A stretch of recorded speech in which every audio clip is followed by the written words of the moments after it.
What is going on? What is going on? What is going on, party people? It is your boy, Coach D Brown, former big leaguer, former first round pick with the Kansas City Royals. And man, we keeping this ball rolling. We've been going hard, man. I was talking to my boy that you're gonna meet right now. We've been talking about the last 10 minutes or so, and talking about how we've been going hard with the HBCU schools, man, and we keeping this ball rolling. And we've been going. We had a roundtable discussion last night. Great topics. 2 hours hard. We were going 2 hours hard on that. Today we letting up a little bit. We ain't trying to go that long today, right? But we're gonna learn about a school in Jacksonville, Florida. All right, beautiful state, Sunshine State down in Florida. We're going to Duval County. All right, everybody know in Jacksonville, any Jacksonville people they represent their city hard. All right, and I'm sure it's no different from my guys here. All right, so without further ado, we got Coach Reginald Johnson. All right, from Edward Waters College in Jacksonville, Florida. Yes. All right, so Coach Reg, man, I appreciate you coming on, but I have all my guests. I let them all have the form right now. I want to tell me, obviously, we know where you're from, but tell me your playing career all the way to where you are right now as head coach over in Edward Waters College in Jacksonville, Florida.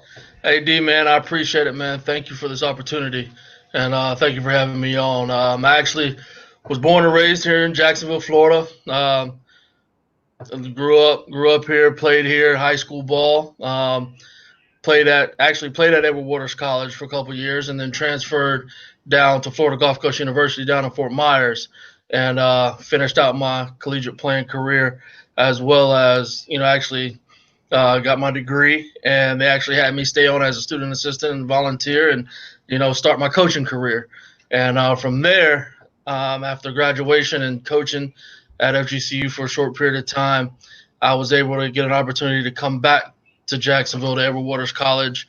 Kirby Marshall, which is the head coach over at Payne, he brought me in as his assistant. So I was his assistant for a couple of years, and then as he transitioned on to Payne Division II institution, I was brought in as the next head coach at Edward Waters College, and that was 9 years. Just completed the 9th year, now getting ready for our 10th year at the helm. Well, congratulations, man. 10 years doing anything, man, in this game is a beautiful thing, man. Yeah, it's stressful, man. I'm surprised you got that full head of hair, that nice edge, man. Man, but listen, we go ahead. Nah, it's definitely been interesting, man, but it's definitely also been a blessing. To be back home with family, things of that sort, and the city of Jacksonville, being comfortable and knowing everybody here helps with the recruiting and what Edward Waters College is doing. It's since I've gotten there, each year has been getting better, and just it's an exciting time for not only the city of Jacksonville but also Edward Waters College. Man, I love it, man. So tell me a little bit about the college, man. I know you're in Jacksonville, lovely Jacksonville, Florida. But tell me about the conference. Tell me a little bit about the actual school. How many kids is there? Get deep about the school. Well, Edward Waters College is actually the first historical black college and university here in the state of Florida, founded in 1866, and it's a small private institution. So that's something goes way back, and a lot of history there, and definitely part of the AME Church, and we're roughly around 1,000 students. So it's a small family-oriented campus, and athletics. Athletics is big. The academic side is big, and it's a unique situation at Edward Waters, man. We have the new administration that came in. Everything is real family-oriented. Everybody knows everyone. The professors know every student's names. Administrators, VPs, they're seen all over the place, man. Guys will get out of the weight room, and then they'll see the president and the first lady and some other VPs, athletes, just walking around, So it's not like, some institutions you go to where, you only see, the VPs and the higher ups, stuck in their offices or in a video call or whatnot. But you go in the CAF, you may see some administration, and and also on the athletic side, like I said, man, it's a huge family. You come to a baseball game and you'll see football coaches, basketball coaches, VPs, and vice versa with basketball, volleyball, and football. Football is big. So we're in the state of Florida, and we're actually the last institution in Jacksonville that has a football team. So Jacksonville loves its football as it does everything else. Mm. You ain't lying, man. I mean, it's some athletes over there, man. We talked about one of the athletes over there, one of my ex-teammates over there behind the scenes, and talking about somebody who loves Jacksonville hardcore. Lord have mercy to a fault, man. But 1,000, just 1,000 kids. So it sounds like it's a small. Obviously, it is a small, school. Everybody knows everybody. Does that help or hurt when it comes to recruiting? For me, I've actually found that it's helped. It's kids today. They definitely want to be relevant. And that's one of the things we're Edward Waters as of right now is an NAI institution. As we talked earlier, we're in the process of evaluating some things and looking to put a bid in February 1st for NCAA Division II. And as we're going to go get guys, and we're talking to guys and parents, and they like the fact that their class sizes may only be between 25, 30, 40, 50 people. So again, as I stated, the professors know each one of the students. The students know the professors. It's kind of like the open line of communication. And with it not being such a huge campus, so everything's kind of relaxed and kind of chill. And recruiting wise, the families that I've talked to and brought in, they really like that. They parents obviously don't want their kids to get lost or left behind, and the students do as well. And it relaxes them a little bit. I've been lucky enough, man, in 9 years, just finished the 9th year, I've graduated 61 of 67 seniors. So as we get them in, we keep them and graduate them and get them out. That's one of the biggest things that I take pride in is them staying and graduating. Man, congratulations on that, man. I know that's what it's all about, really. Because not everybody gonna go pro, but everybody should be going to college to get that degree, man. So, Right. I know you talked about it briefly, man, about the NAIA's transition to D2. We talked again, and I'm just going to state it out here. It just seems like I know NAIA. I've learned about that compared to NCAA, but NAIA seems like it's less rules, which doesn't mean I don't mean it in a bad way, but it seems like you're not so restricted in the NAIA compared to a D2 NCAA, but you wanting to go to D2. Why? Why not stay at the NAIA where it's a little bit more open and lenient? Well, with moving up to NCAA, obviously that means recruiting, different athletes and families, and bringing in more money. Everything's honestly is about the money. And yes, there's less rules with the NAIA as far as recruiting and things of that sort and practicing and things, but I think it's a good move. It's not only it's a move for the overall institution, not just for baseball. That's one of the biggest things that we have at Edward Waters College with our president, A. Zachary Faison, and our athletic director, Mr. Bryant, AD Bryant. Everything's about the family. It's about everyone as a whole. And with us having football and basketball, going that NCAA, we're with making that move, if everything goes the way it's supposed to go, going into the SIAC conference, that's a good conference, especially when you're talking about football and basketball, with just the overall atmosphere of HBCU athletics. And actually, it's an exciting time. I'm looking forward to it. I do think that it's a good move for us as a whole. Recruiting. Ever since we started talking about it and things of that sort, recruiting been a little easier. The kids and parents, they want that NCAA tag. And when you say NAIA, they kind of look sideways, but not understanding there's some good teams in there. There's some great teams in the NAIA. We got there's some great players, there's some great coaches, some great teams. Um, so it's unfortunate, but that's just where we're at, especially here in the state of Florida with all the competition in the recruiting world.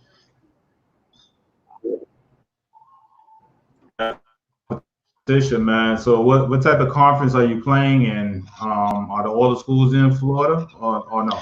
As of right now, baseball is, in the independent conference because where basketball was in with the Gulf Coast Atlantic Conference, there wasn't many baseball teams. So for us to play on for the postseason, we kind of joined into the independent conference. So there's teams from, Talladega, Alabama, Georgia, College of Ozarks, Fisher, so guys from all over the place. And that's kind of a thing to where in years past in our athletic department, we've had multiple sports and multiple different conferences. So now we'll all be unified, because the school wanted to give the guys something to play for, and it's good to have the programs, and the programs are successful, but most importantly, we want to give them an opportunity to play for something. So that's why baseball and softball decided we went to the independent conference, as track, cross country, basketball, volleyball were in the Gulf Coast Atlantic, and then football was independent as well. So with us making this move, that's big. Again, like I said, for the entire institution, everybody's going to be in the same conference. It livens up the campus, livens up, just the grind, and it's ready to go.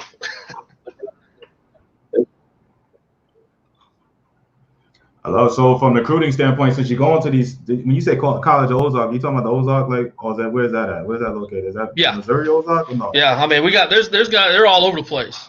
Wow. I think there's a total of 22 teams that are in the independent conference to where, it's the top 6 teams actually make it to the tournament. So, I mean, there's teams from all over. So, and again, that conference was brought about, to give the students something to play for those that aren't in an actual conference. And, kudos to the AII for having that and having us and giving these students an opportunity as they worked hard throughout the year. You just don't want to be just a regular club team or just to play, but to want to play for, a conference title or regional and a national championship. All right. So since you're going to these places and you got 20-something teams in this conference and all of that, where's your recruiting? I know you don't necessarily lead the state of Florida, you know what I'm saying, for the talent that's in and around the Jacksonville area, but do you go expand outside of the Jacksonville area for kids or what? Yeah, we're actually over the past couple of years, most of my recruiting has been in the Central Florida area. We get quite a few guys that Orlando area, between Sanford, Orlando, Kissimmee, Tampa, Braden. We get a couple guys from Miami. We do get a good nucleus from Jacksonville. I have some guys up north, some ex-teammates that are JUCO coaches and coaches up north in the New York area. So we'll pull 1 or 2 kids from up there. But for the most part, if you look at our roster, the majority of it is from that Central Florida area because there's a lot of talent in Central Florida. Right. Now, Jacksonville's not considered Central Florida, is it? Or no? No, we're Northeast Florida. We got, as far as baseball, we have the junior college, Florida State College of Jacksonville, good program. We have a lot of good programs here in the city. We have Jacksonville University Division I, we have the University of North Florida Division I, and then us. So as we're all competing for all the same guys, we may not get some guys here, we may not get some guys there, and so we have some guys from St. Augustine, Daytona to Orlando. I like to kind of get guys away from home a little bit, give them a little more freedom. They're a little more relaxed, but yet they're still close enough to mom and dad can come see them here and there, so they don't get that ultimate homesick. So that's kind of been the first few years. I was trying to do a lot of Jacksonville, guys from all over the place. Had a couple guys from Alabama, some guys from Texas, and then guys from Texas get homesick. Guys from Alabama get homesick. The Jacksonville guys, having family issues or want to come move on campus because mom and dad are upsetting them, and so the next few years kind of evaluated some things, and that Central Florida area has been a great spot for me. All right, I got two different recruiting questions. Do y'all recruit in California? And then Damien wants to know, do you guys recruit in Vegas? So we got some West Coast guys want to know, you come out to the West Coast at all? You know, we've actually started to venture out. I've contacted a couple guys, and I've looked at some guys out in the California area, and it's kind of one of the things that where we'll get them there, we'll get them on campus, and before you know it, we're talking, everything's good, and then it's, well, it is a little ways away from home. We had a kid from Oklahoma, that came a JUCO transfer, came for a couple years, and he stayed.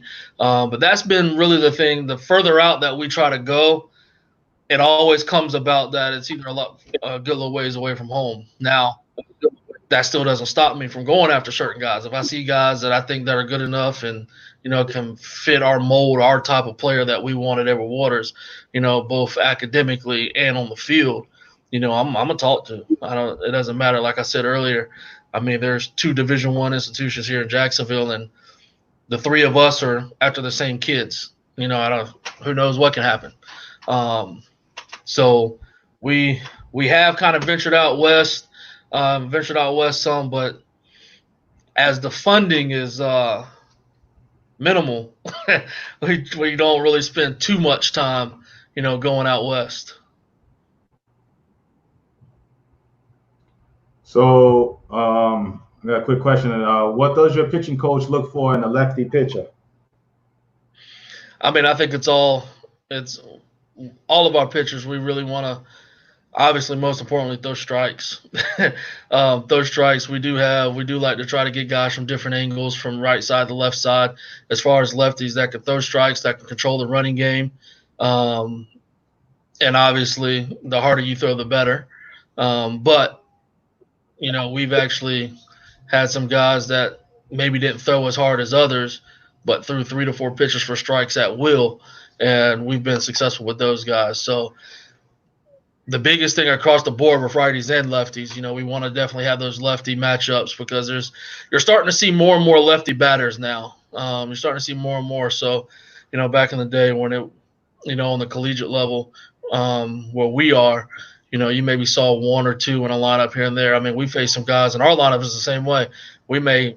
There could be a day where we have 5 to 6 lefties in a lineup.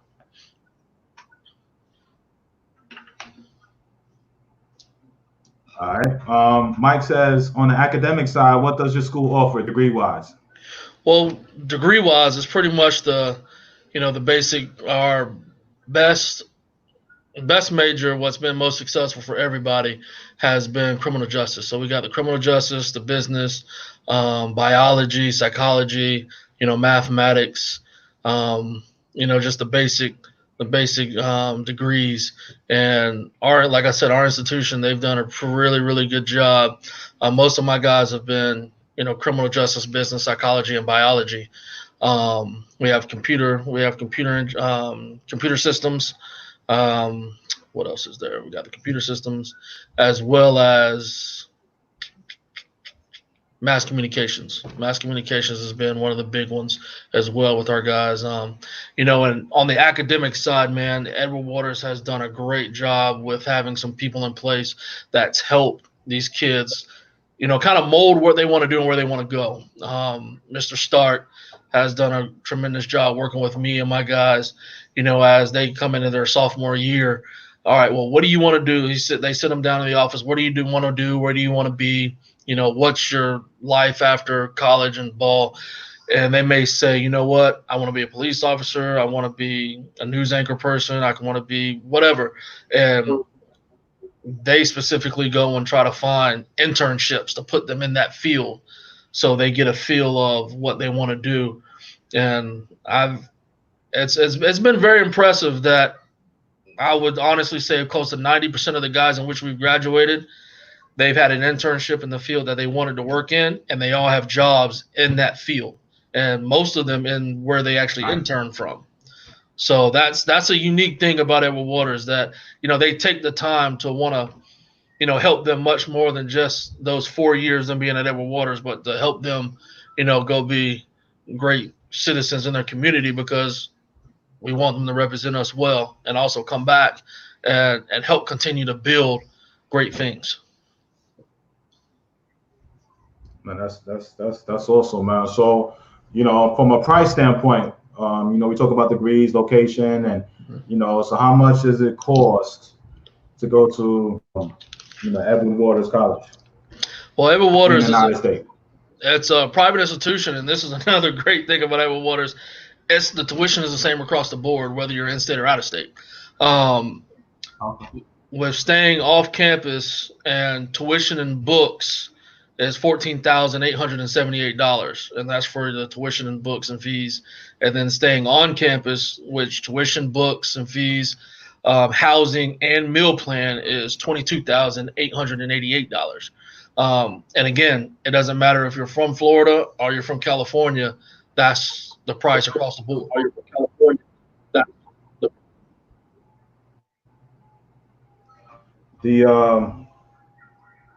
I know that, so 22, and I know NAIA, is there a restriction of how many scholarships and that you are allowed to give, and percentages and stuff like that? Can you talk about that? Well, as far as Edward Waters, what we do, I know most of that is based off of the overall institution. And here at Edward Waters, luckily enough, again, we're able to stack and we're able to use. I get my allocated dollar amount. I get my allocated dollar amount of what I have for scholarships, and I use it accordingly across the board. And again, the institution has found great funds and resources when it comes to academic money, and baseball. Not having the same scholarships as the bigger sports and football, I've had to go out and get some academic guys to help offset those costs. So we're able to use academic money on top of financial aid, on top of baseball money, to make it financially feasible for these guys to come in. And most importantly, we want to, as we know that, $22,000 is a lot of money, but compared to other private institutions, it's not that much compared to some others. But as we want to get guys to come in and be successful and stay for those 4 years and graduate, we want to make it financially feasible. So when they graduate, they don't have these ridiculous bills of, $100,000+.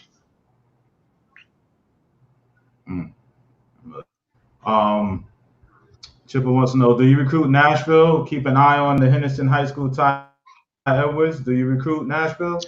I actually, as the funniest, because I got an old teammate that actually just moved up to Nashville, and we were talking about that, and the coaches convention was just up there, and we were able to link up, and so he was telling me the same thing, and definitely with us expanding into the NCAA and our new administration that's in place that are helping with additional recruiting funds and things of that sort. That's going to allow us. I'm writing this information down so I can go see this high school. I look forward to getting out. I look forward to getting out some more. And he was just telling me, he goes, dude, he said there's some good talent up here. So I definitely want to put my eyes on as much as I can. Most importantly, getting the brand of Edward Waters College out. I know football is up there quite a bit. I know basketball coach Fred Summers, that joker's all over the place. He's pulling guys from all over the place, and it's a friendly competition, that we have amongst one another, just to be the best in everything with, the gear, with guys working in the weight room, seeing the numbers jump, the wins and the losses, guys graduating. It's just that family camaraderie, and they got me back on social media and all this Twitter and everything else. So trying to definitely keeping up.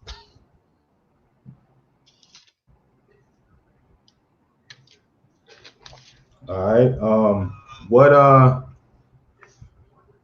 What sponsored by, speaking of uniforms and stuff like that, so what is, I always ask this all the schools because I like to know. I'm nosy when it comes to equipment. Who you represent? Who Edwards College, who you guys, Adidas, Nike, what? We just actually signed, this past year was our first year with Nike. Before that, it was Under Armour, and this past year was our first year over to Nike. And so of course, with going over to Nike, the boys, everybody loves Nike. Um, so that's where we're at right now. Right. Okay. The you talk about, so I know right now you guys can still physically go to camps and anything. Are you able to showcase, have people coming on right now? I know Florida kind of shut back down recently, but Right. are you able to get out to any showcases and where you going? As of right now, we've actually been pretty lucky to where the previous recruiting that we've done, we weren't, we actually got ahead of the game. Even though we're still NAI and we're looking to make that move to go Division II, our athletic director, they want us to work as if we were NCAA Division II school. So we're not necessarily out and about, recruiting. We get a couple phone calls here and there, seeing some things here and there. But as far as going out to, we're not hosting anybody. The campus is still closed as far as hosting camps and things of that sort for right now for baseball. So we're still, there's a lot of companies that are doing a really good job with all the virtual showcases and stuff. So that's been helpful. And being from Florida, being from Jacksonville, and being associated with some other travel ball organizations, they you get the word of mouth, you get the information, and I know this next weekend coming up, there's a big showcase going on that's done virtually. Perfect Game does a great job. Prospect Select, Prospect Wire, So as of right now, me and my staff, we're not out recruiting, so we're abiding by the rules. All right. Um, Trevor Smiley says Benton Harbor out of Michigan, Demetrius Fleming, and Laquan Gordon out of Michigan. I guess they're all from Michigan. I'm And writing it down. so, my bad. We got Demetrius and Laquan Gordon. Laquan Gordon. All right. Yeah, we actually we do get, as far as overall students, we get quite a few people from the Michigan area. We've had a couple guys that both played football and baseball that's come down and and kind of the same thing. Next thing you know, they want to go closer. They want to go closer to home. They miss mom's cooking. They miss sleeping in their own bed. Mm, So we'll definitely continue mm. to reach out. What Let me get Damien's question in, then I got my own question. Damien says, out of curiosity, can kids swing their own bats, or do they have to swing a bat that you guys are sponsored by? As of right now, we don't have a bat sponsor. I have a bat preference that we Mm-hmm. order. But yes, the guys can swing their own bats. I'm a firm believer. You got to be comfortable. I've played in some programs where we were forced to swing certain bats, and I played in a program to where you can swing whatever you wanted to. Obviously, as the business side of it, we don't have a sponsor. We're not labeled to anything. So they swing their own. Some guys like the DeMarinis, some guys, the Eastons, whatever. I'm a Louisville guy. That's what we swung, and that's what I like. And, majority of the guys do like it. So that's what I order. But if a guy comes in with one of those DeMarinis or those Eastons, hey, to each is their own. Just put up numbers. Right, right. I love it. I know that's right. You don't care what they use. Broomstick if they smashing the ball around, but it's Hey, just true. execute. That's right. That's right. Barrel that thing up. We have. Do you have a Twitter page, Coach? Yes, I do. It's actually it's under myself. If you just go to Reginald Johnson, um, Reginald Johnson the second, it's under there. It's under at Coach Johnson _44 is my personal Twitter page at Coach Johnson _44, and we have Edward Waters College Athletics has their own page as well, the athletic page.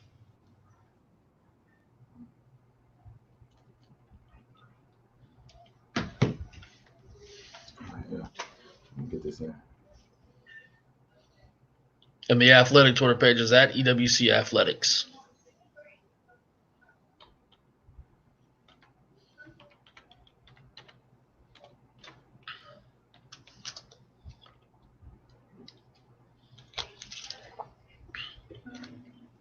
All right. All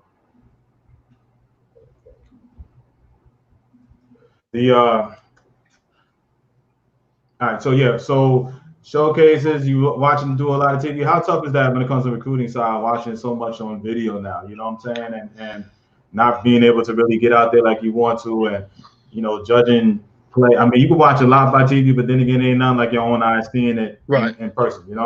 It is difficult, and and for us, it's you want to see them, you want to see what's not on the TV screen. You want to see, how they enter. We say it all the time. You want to see how they get out of their car. You want to see how they walk up. You want to see how they interact with mom and dad. You want to see them, behind the scenes. You want to see them in the dugout. You want to see, how they are after they're successful. We want to see how they act when they fail. So that is difficult as far as for the virtual side, is you kind of don't see that. And when guys send videos and this and that, of course they only show you what's good. We want to see the bad as well. So it does prolong the process, because obviously you want to see them in person. You want to take that opportunity to go speak to mom and dad and speak to the coaches. So it's just the hand that we're dealt right now, and we gotta do what we gotta do. But it does kind of, before it would, the process wasn't as long. Now it kind of prolongs the process, because got to take that time to go speak to some people. And me personally, I want to see the bad just as well as the good. I know that's right. That's when you judge a character right there. Yeah. It's a character builder. Let me see. Russ says, does the school supply any gear other than uniforms? Does the school have to pay for supplies for the baseball program? I know a lot of schools are canceling baseball. This seems like a big expense. Yeah, baseball is expensive. As of right now, again, our administration is doing a tremendous job with giving us more funding. In years past, I've gone out and fundraised for quite a bit, and the guys actually have, we have like package gear and things of that sort that the guys kind of purchase. But as we're moving forward, each year is getting better and better, paying for less.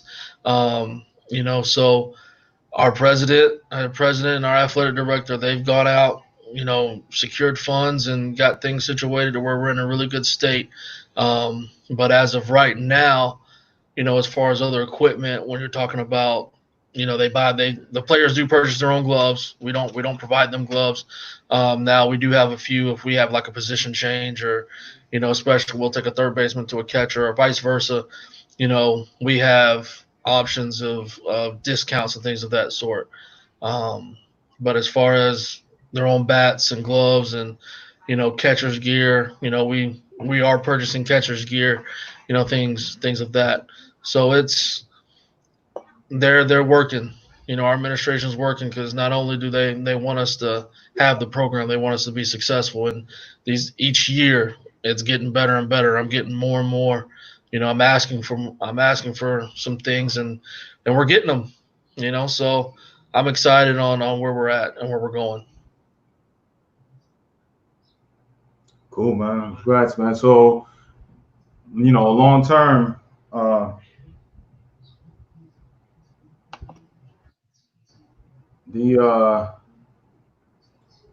let's just say this. Coach Steele, what's up to Coach Steele at Mississippi Valley State, recruiting coordinator. He says Southfield showcase in Detroit is full of talent, and those guys want to come down south. I guess he may come down to. Okay. Yeah. So Southfield showcase. He's the Mississippi Valley State recruiting coordinator. Coach Steele, I'm gonna hit you up. Definitely. I got all right. The Russ says, being a historical AME church, do you all get support from AME churches nationally to send kids to your school? just research the school. Seems like a great school, not just for sports, but just a great option for kids academically. Yeah.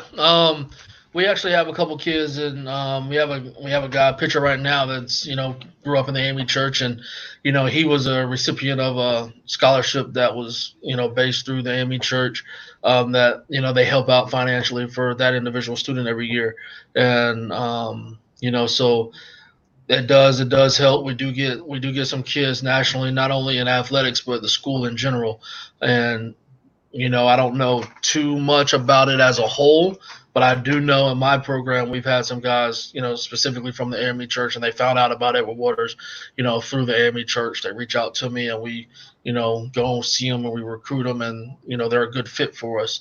So yes, the AME church definitely does help out in that regards. All right. Tori says, "What's up, Coach? Will you take a look at a kid that was not in your fall workouts but transfers and gets on campus in the spring before the season?" What we end up doing every year, we do get some guys, like that, and you know, guys reach out, and obviously we, can't talk and won't talk to anyone as long as they're still associated with another program, with having to get the release. We have a pretty good fall program. We do a lot of weights, and we do things a little different. We have a full-time strength coach.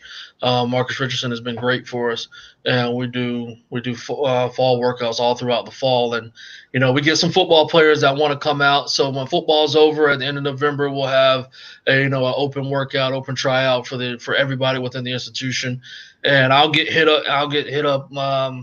I want to say towards the end of the semester with some transfers, and hey, I'm attending Edward Waters. I just want an opportunity. And then, when we get back, if they can be there towards the end of the semester, that November they can. And sometimes we will have a private workout for guys.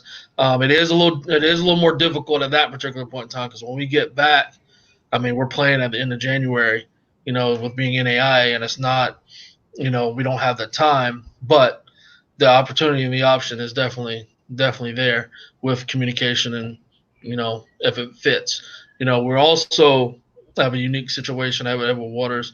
We also have a JV program.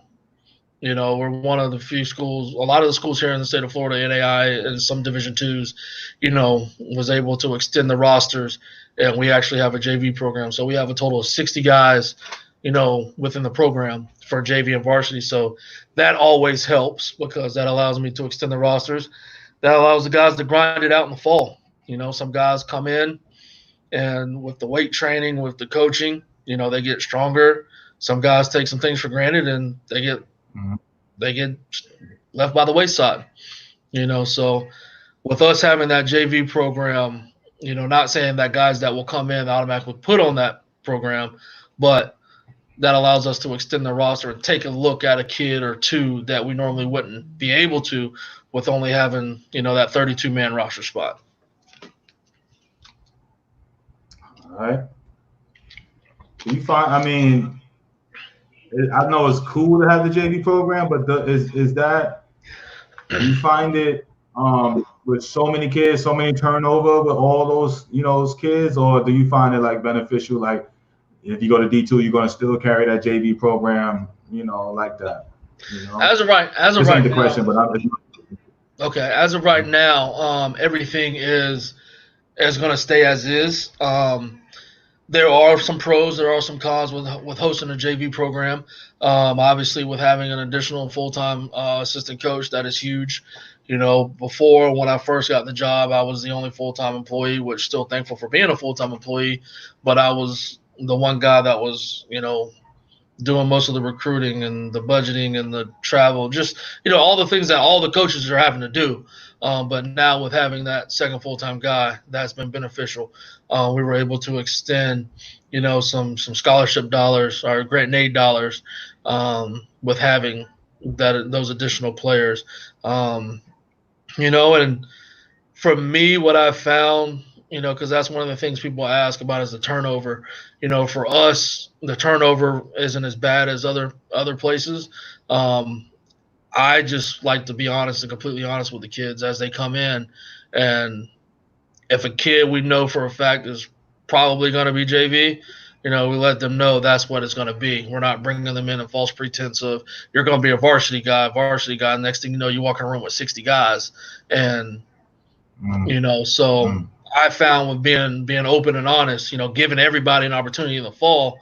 And we spend a lot of time on just being open and honest with yourself. If somebody in that position is just flat out better than you, you need to work harder to get better, and then use this opportunity to where you're at least still getting the reps on that JV squad. We try to do the best we can with treating them the same as our varsity guys. Yes, they play less games than the varsity squad, but they still get the coaching. Coach Otero, which is our assistant coach, he's the head JV coach. He works just as hard with those guys as the varsity guys. Our pitching coach, Sean Stevens, he works just as hard with those guys as our guys. Myself, I don't get an opportunity to be out there as much, but that's something in which I'm going to do a better job with trying to. The pandemic has actually helped because I'm able to get some fundraising stuff, some administrative stuff done in advance to where I can spend more time out there. So that's it has its pros and its cons, but we've been lucky enough to have some guys like, look, you got to be, as part about all this is about growing up as being a man, and accept where you're at, and those guys are just better than you. So still making them feel wanted because they are wanted and needed, and still love them and love on them the same way we do the other guys. They're wanting to stay. All right. Russ says, how many walk-ons are on the team? If they walk on and make the team, can they get a scholarship? How many scholarships does the school get? Well, as of right now, we don't have, a set amount as far as walk-ons and things of that sort. As if money's available, like I said, I was able to use the funds and try to get as many academic guys as possible. So if there's money available, if the kid deserves it, obviously we'll give them some money. But if a kid is coming in as a walk-on and we got them a roster spot and they deserve more money the following year, we do so. We don't necessarily have, I'm pretty much working right around 5 to 6 scholarships, as a whole. Baseball, that's one of the things that it's trying to educate a lot of people on, and everybody in the baseball world will agree. This isn't like other sports to where your friends are seeing. We get kids that, my friend just got a scholarship for football and he's on full. Well, this baseball's not football. There's very rarely a full guy, and we got to make that work across the board.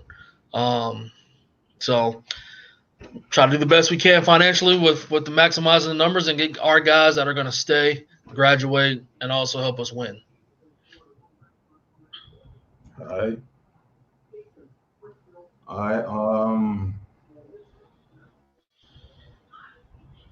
What's a few advantages of going to a D2 versus D1? Can they go to the draft earlier? Do they get more better financial packages? As far as just the different levels, obviously Division II and Division I, there's some things that Division I requires, and a lot of it comes down to money. We're not at a place. We're at a place financially where the institution is getting better. I mean, we partnered up with the city. They're building a brand new football stadium. We got upgrades to our dormitories. We have some upgrades to our facility. Our athletic director secured funds to where we just renovated some things into the gym, to where we're, our facilities are getting to par. And but going Division I financially, there's just some things in which that are being required by the institution, which as this particular point in time, we're just not ready financially. As far as the draft, the draft's the same across the board once you go to a 4-year institution. Guys can go out of high school. Guys can get drafted out of high school. Then you can go to a 2-year school, a state college or a community college, and you can get drafted at any point in time. But once you go to a 4-year institution, regardless if it's NAIA, Division III, Division II, or Division I, they would have to wait till after their junior year or until they turn 21. So the advantage for us going from NAI to Division II is to help financially with, to help to provide for some things and also to receive different funds, and also honestly just to help us on the recruiting side, because we've recruited. It's been a little easier as we've started talking about this transition and starting to see it. Now it's not done yet. We still have some things that we need to do, but it just has been easier in conversations. All right. Then no. He says, what kind of stats do you like a kid to have in order to get your attention? I mean, just like everybody, man, the better the stats, the better. The better the stats, it definitely helps. For me personally, I can honestly say I've had guys that we brought into our program that stats really weren't all that great. But those were the yes sir, no sir kids. Those were the guys academically. Those were the guys that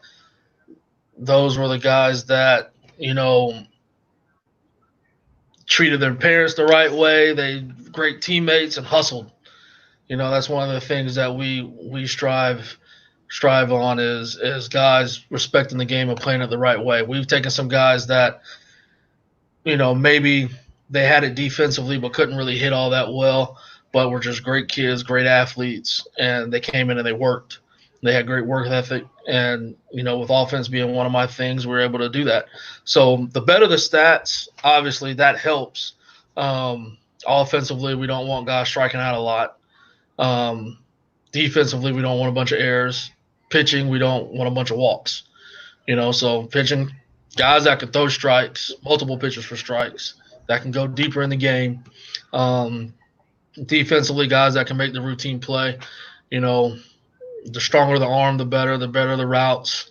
Offensively, yes, we want batting average and some guys with some pop, but a lot of that can be worked around based off of the position, especially if they don't strike out a lot.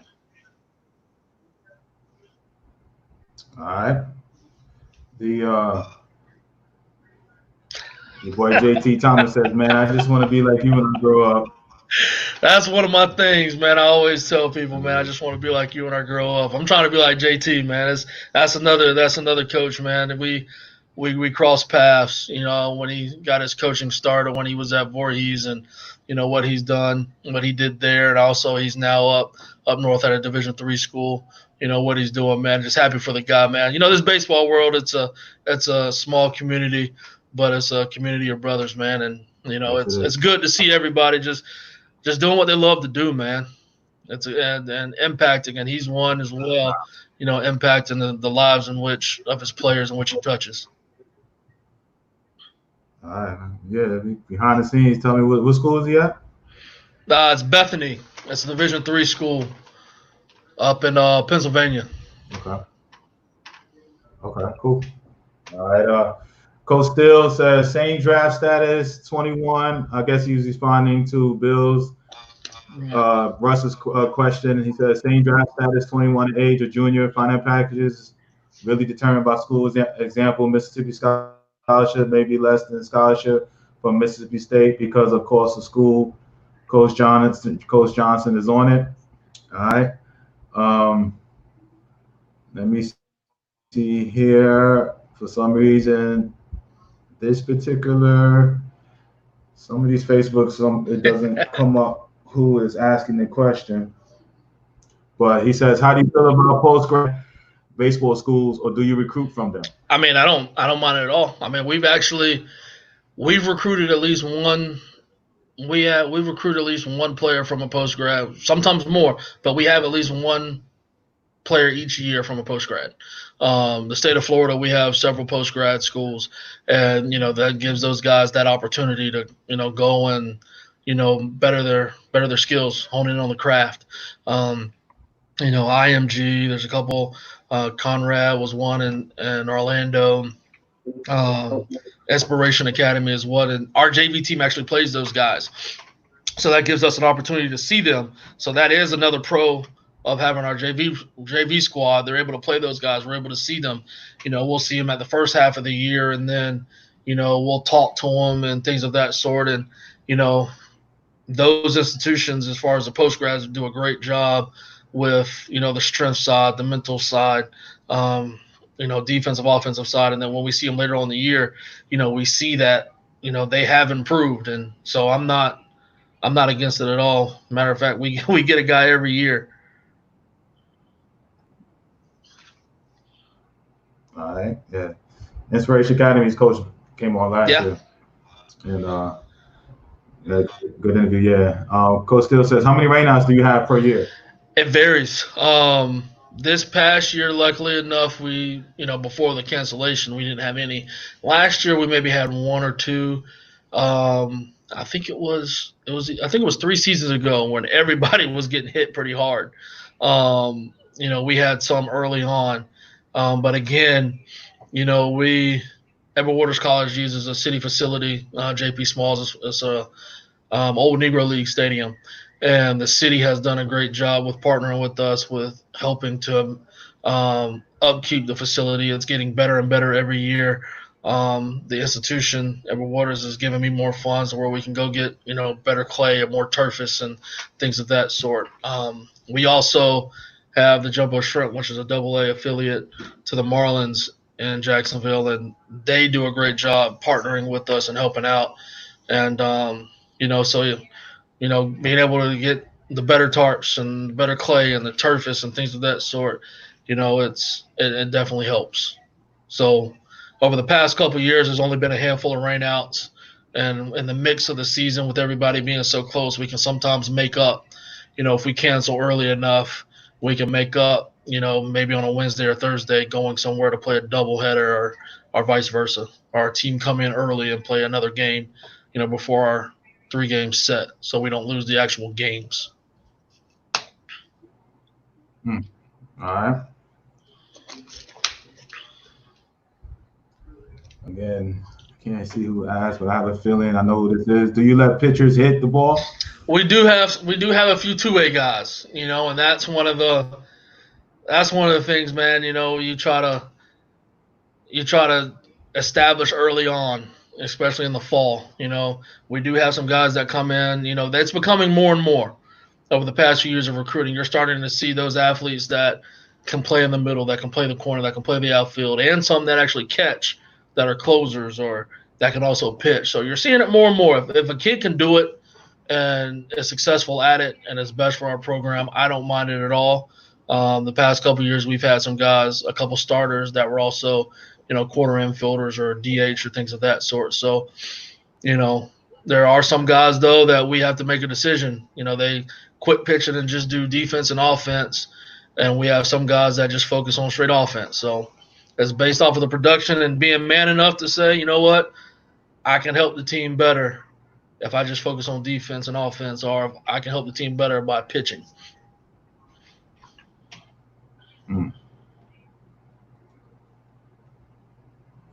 All right. Coach Still says, that's great being in Florida. We have more rainouts in Mississippi. Last question. What format do you guys play? Is it Friday, Saturday, Sunday?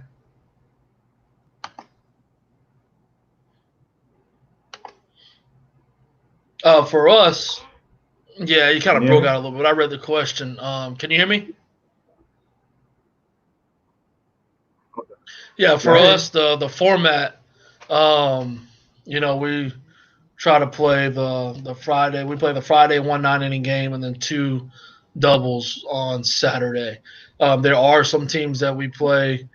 We may play a 9 and a 7 on Saturday. We'll play a 9 Friday, 9 and a 7 on Saturday. There are some teams that we play that will play, a 9 inning on Friday and 2 sevens on Saturday. And it also depends on the school. We have some teams that sometimes come from up north, and as they come back through, we may play a double on Saturday and then that 1 9 on Sunday. But for the most part, 90% of our schedule is the single 9 on Friday and then a double on Saturday. All right. We have I didn't mean to put that one. We have Russ says, are you classified as an HBCU school? If not, you want to be classified as one with so much Black history in that area? Yes, we are. We are an HBCU. We're actually the oldest HBCU All in the right. state of Florida. All right. He said that earlier. He must have came on later.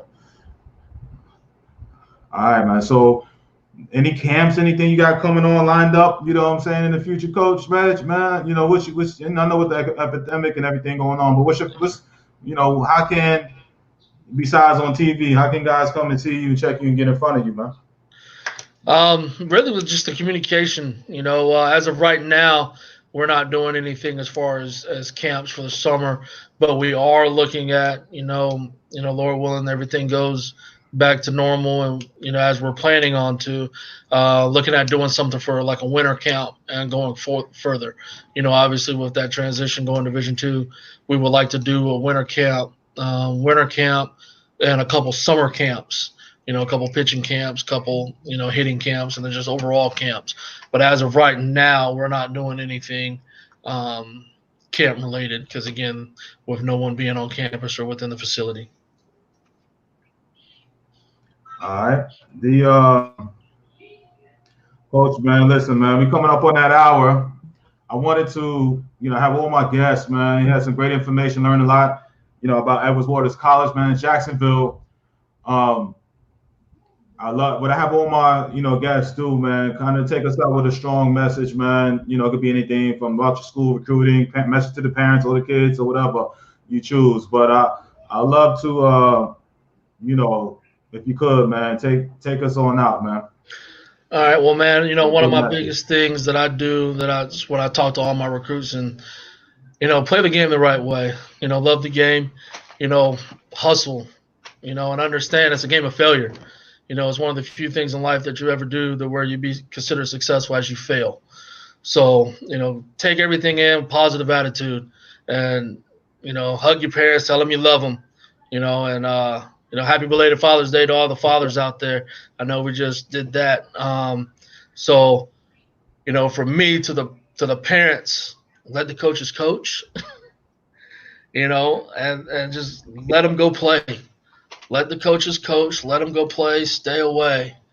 I can't even tell you how many times after every at bat you see a dad go walk up to the dugout, or you see a mom, go ask little Johnny if he wants some water or Gatorade or something. Hey, stay away. Go observe your kids. Let them play. And to the kids, man, just play hard and understand you're not gonna be perfect. So take the failure, grind, work, and don't give up on it, man.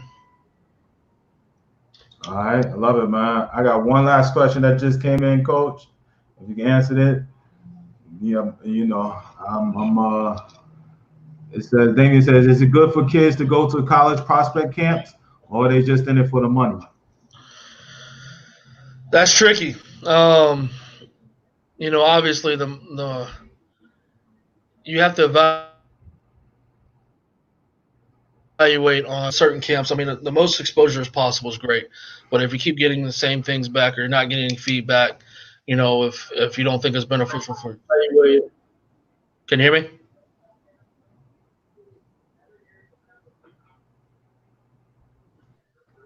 Can you hear me now? Yeah, I hear you now. Yeah, it's it's all about the feedback. A lot of camps, yes, they want guys to come in and they got to have the numbers and things of that sort. So if you go to a camp, and then you go to another camp and you're not getting any feedback, or coach isn't following up on certain things, that may not be financially feasible for you or the best thing for you. But baseball is one of those sports. I mean, there's so many kids with so few spots. The more you can get out, the better. So as you go to certain camps and do certain things, if you're not getting any feedback or you honestly feel as if you're wasting your money, you probably are wasting your money. That's preach right there, for real. Yeah. The Coach Reg, man, listen, man, it's been a pleasure meeting you, my brother. We've been on for about an hour, man. I thank you for your Yes. time, man. I know I learned a lot about your school, man, and I want to talk to you too. I think I may have somebody, man, for you guys, just depending on your situation. I